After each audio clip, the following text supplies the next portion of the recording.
حضرت ابو بکر رضی اللہ تعالی عنہ کا نام اس زمانہ جاہلیت میں بھی اس کے باپ نے اس کا نام عبداللہ رکھا تھا،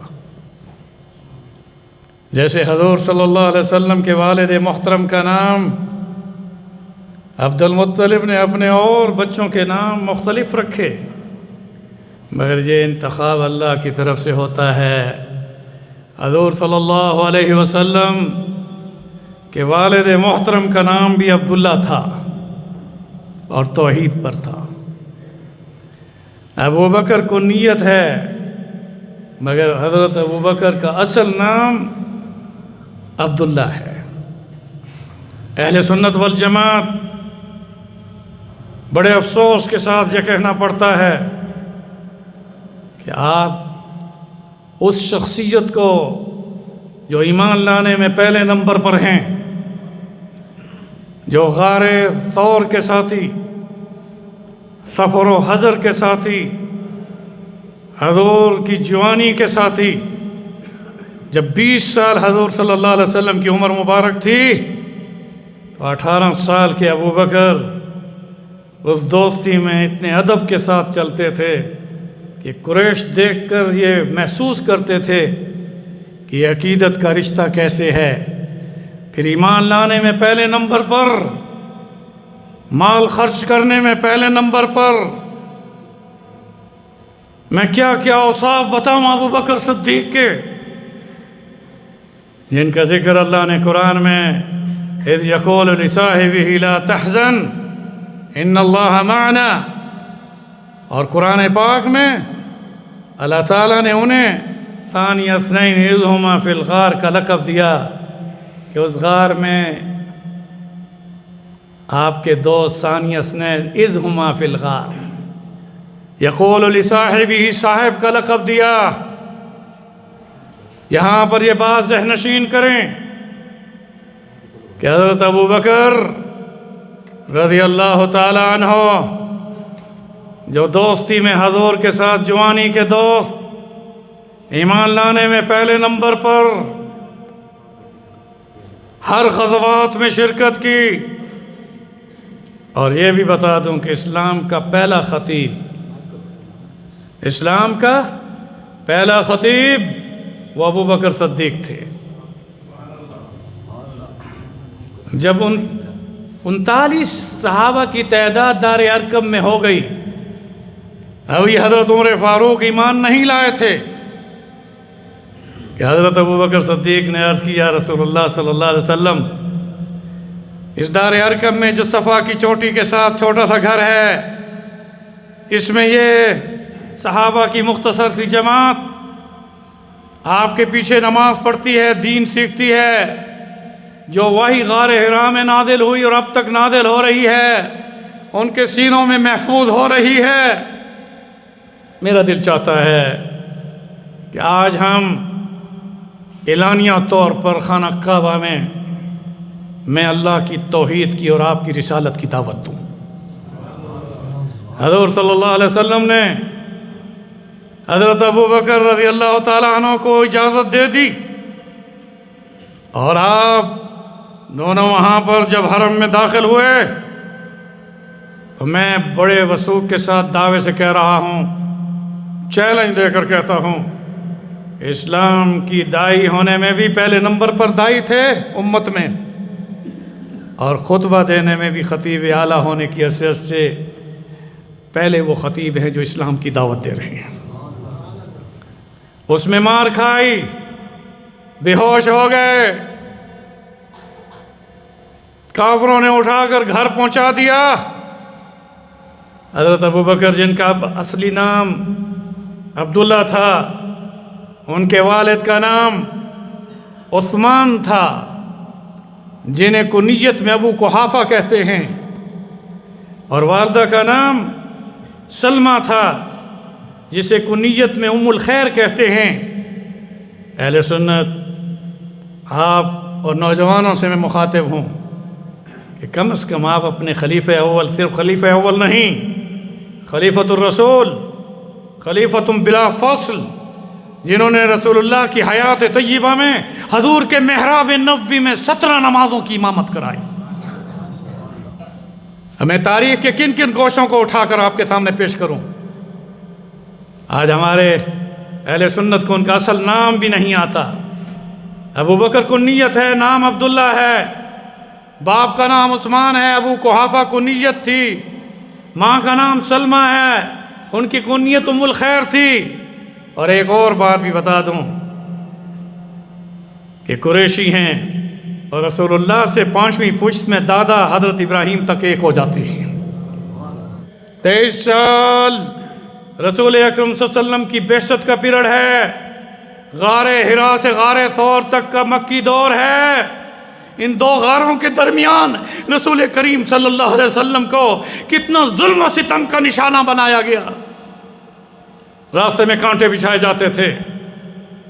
داعیا الی اللہ باذنہ وسراجا منیرا انا ارسلناک شاہدا ومبشرا انا ارسلناک رحمتا للعالمین وما ارسلناک الا رحمتا للعالمین وانک لعلی خلق عظیم الم نشرح لک صدرک والضحی واللیل اذا سجا۔ جہاں اس اللہ نے اپنے حبیب کی کتنی تعریف فرمائی اور اتنے تک فرما دیا کہ اے میرے حبیب ورفعنا لک ذکرک، جہاں میرا نام تیرا وہاں نام۔ عرش معلیٰ پر لکھا ہوا ہے، کہو سب پڑھ دو، اسلام آباد غوری ٹون والو پڑھ دو لا الہ الا اللہ، زور سے پڑھو محمد الرسول اللہ۔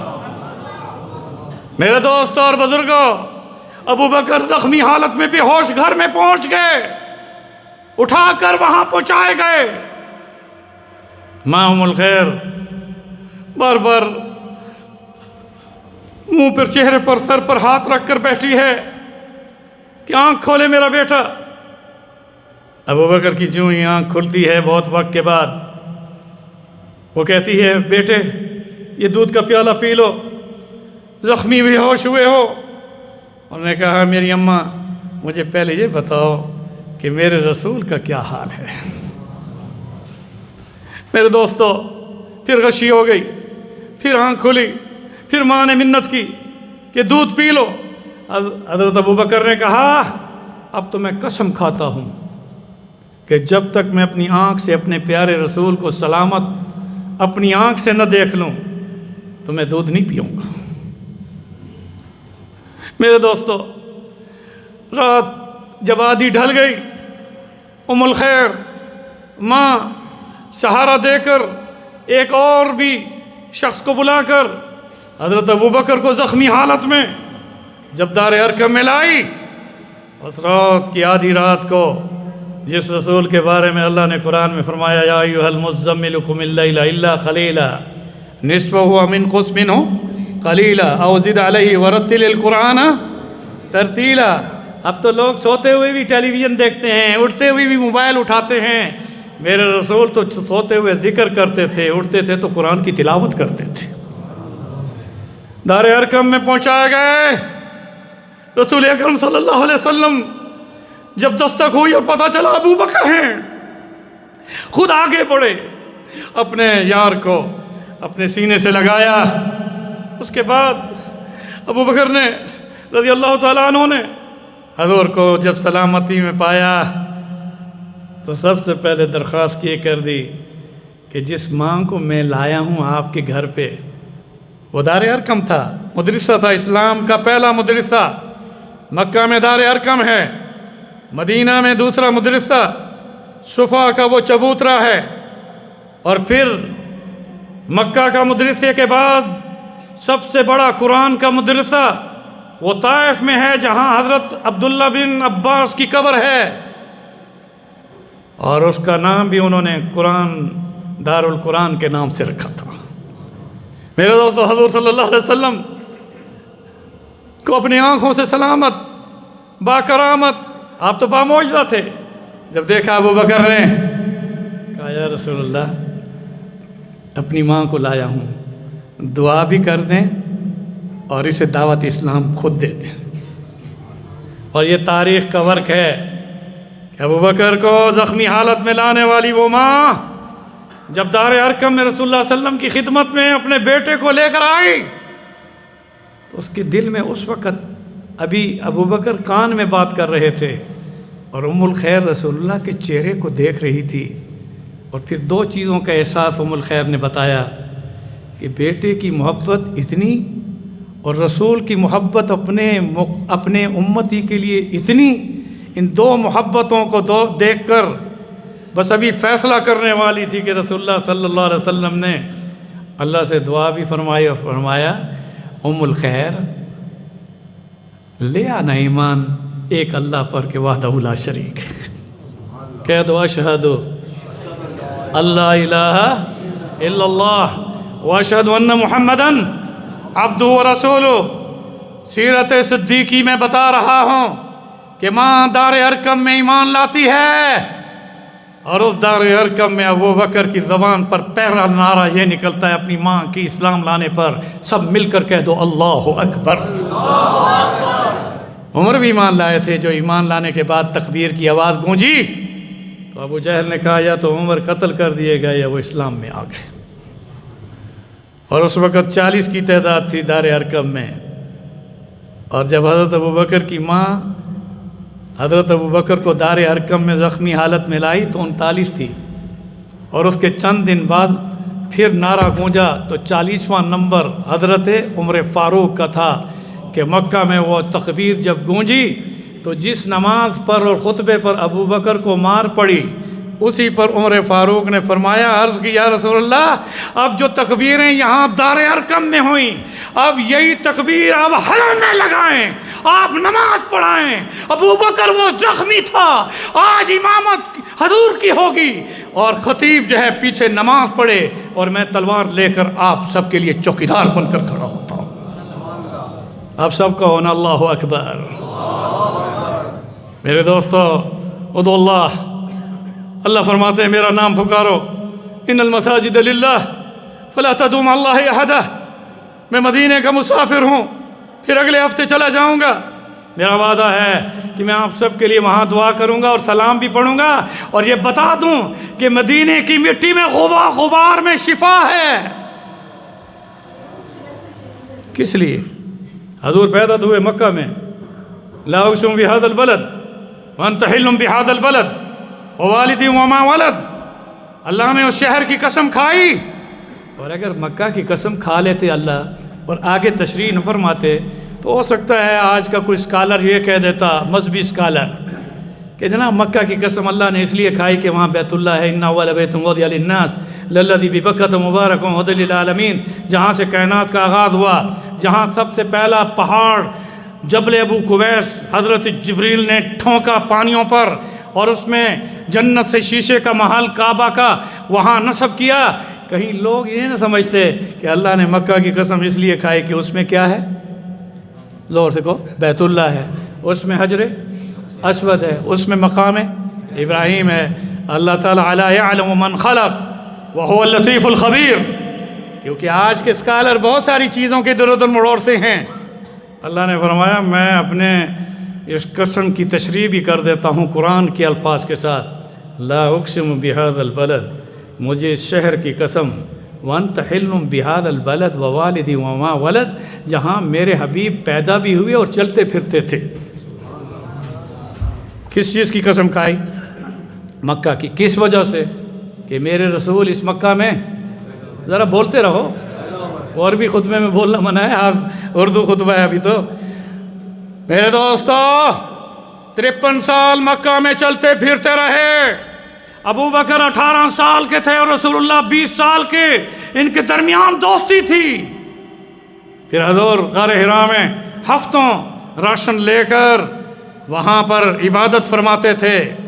سلام ام المومنین خدیجۃ الکبریٰ رضی اللہ تعالیٰ عنہا، خدا کی قسم آج تو وہاں قدم جمے ہوئے ہیں، اس پہاڑ پر چڑھنے میں کوئی دقت نہیں، کیونکہ مدتوں سے لوگ ہر روز جاتے ہیں اور آتے ہیں۔ سلام اس ماں پر جو بڑھاپے میں رسول اللہ کے پاس غار حرا میں پانی کا مشکیزہ بھی اور کھانا لے کر وہاں پہنچایا کرتی تھی۔ مکہ والوں کو بھی خبر نہیں تھی کہ حضور کس غار میں عبادت کرتی ہیں۔ میرے دوستو، غار حرا ہو یا غار ثور ہو، غار حرا میں جبریل آئے، انہوں نے معانقہ کیا رسول اللہ سے، سینے سے سینہ لگایا، اقرأ بسم ربک الذی خلق خلق الانسان من علق۔ اب یہ بعثت کی پہلی رات ہے،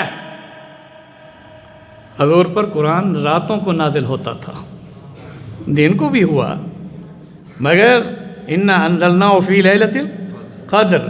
دوسری جگہ پر فرمایا کہ لیلۃ مبارکہ۔ اب میں اس پر بحث میں نہیں جانا چاہتا، مگر حضور نے پورا قرآن جبریل کو سنایا اور پورا قرآن جبریل سے سنا، اور وہ آخری اعتکاف تھا حضور کا مسجد نبوی میں۔ جب حضور آخری سال کے اعتکاف میں تھے تو جبریل نے کہا 2 بار قرآن سناؤں گا اور 2 بار سنوں گا، اور وہ دن کو نہیں تھا، وہ اعتکاف کی راتوں میں، لیلۃ القدر کی راتوں میں تھا۔ میرے دوستو، اب میں عرض کر رہا تھا موضوع بدل جائے گا۔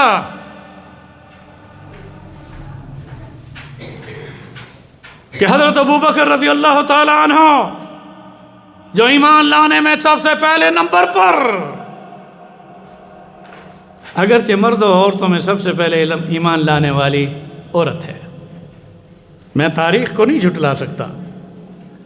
میں مدینے میں ہوتا ہوں اور وہاں پر درس بھی اپنے حلقے میں، اسی میں ایک جملہ دے رہا تھا کہ مدینے کی مٹی میں، بولو، غبار مدینہ فیہ شفا، اڑنے والی غبار میں بھی۔